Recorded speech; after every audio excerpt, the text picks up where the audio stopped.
Hello, my name is Naomi Gonzalez, and I am really grateful to have this opportunity to have this interview with you as a video.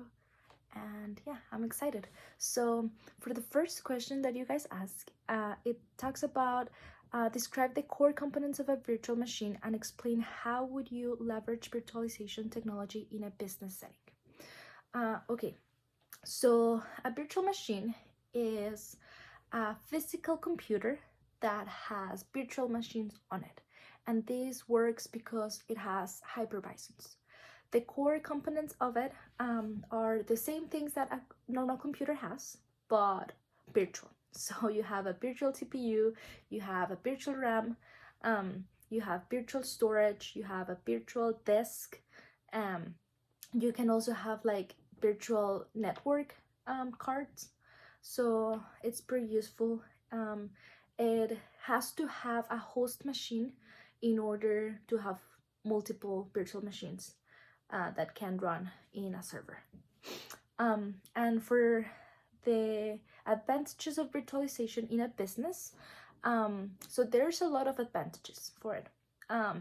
One of the main ones is that it can reduce the cost for the company because it has a lot of machines working in just one server. So this helps efficiency. This helps to escalate the improvements of it, and it can also help to not to have more security on it, and it can also have backups, and there's quick restorage for it. So yeah, that's how a business can use it. You can also use it to test the new technology or a new program or a new something that you want to um, improve in the business. This is a great first step to know if it's going to be working successfully, and if it's not, then you can fix it before putting it in the employees or the customers' ends, and it could run more smooth. So yeah, so then for the second question, it talks about the difference between the server role and a server feature, and how would you determine which roles and features a server needs. Okay, so let's see, a server role, the function of it is to help the virtual machine. That's the role, that's what it does. And then the server feature, it helps you have the ones that the things that you want on the server role. So what do you want on it? This is where all the Active Directory domain services are, the authentication for security purposes, the DHCP, that is for like the IP addresses for the customers and for the employees and for everyone that uses the computers or the devices that works on it. So that's it. So you need a server role, and then what features you want on them. And now, how can we determine which features we want? Well, it depends on what your company focuses on.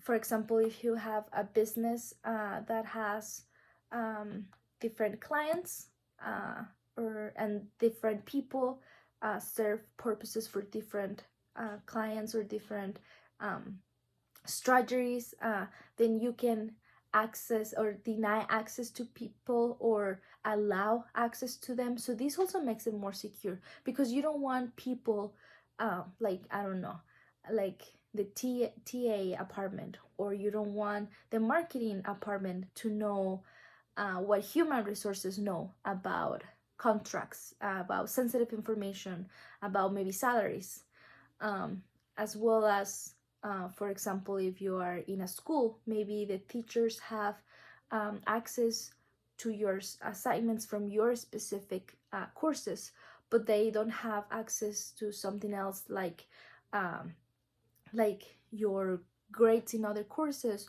or if the school, you know, the international office, they have your social security number, or they have your passport, your visa status and stuff, then you don't want your teachers to have it. Maybe they won't do anything with it, but maybe they will. And those are sensitive information that we don't want to share with everyone. And that's why we need to assign these features to different roles, to different people, in order to make it more secure, in order to have the information kind of like SQL, that you can do like normalizations. You can assign everyone, like everything is common, like the student, but then each one has different information from the same person, the same customer. So yeah, that is pretty interesting. And for the third question, it talks about the domains, and it says to explain the primary purpose of Active Directory and how it facilitates users and resources management with a domain, and that I should give an example. So for this last question, the Active Directory is a directory service that Microsoft created, and it helps you to authentify users. It helps you to have a more structured database, as I was talking about, and it also allows you to have a more, not only secure, but structured way of how things work. And this is where group policies management comes in.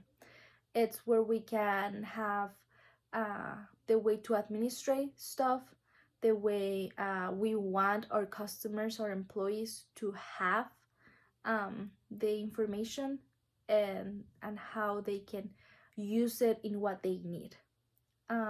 So yeah, using virtual machines and using Active Directory service is really helpful. It's a great resource that we can use to help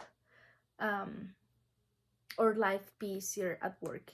And I really think that I'm capable of doing virtual machines, and to set up the service roles, the server features, and the group policies, and I'm able to do this with the help of Proxmox and also with Microsoft Azure.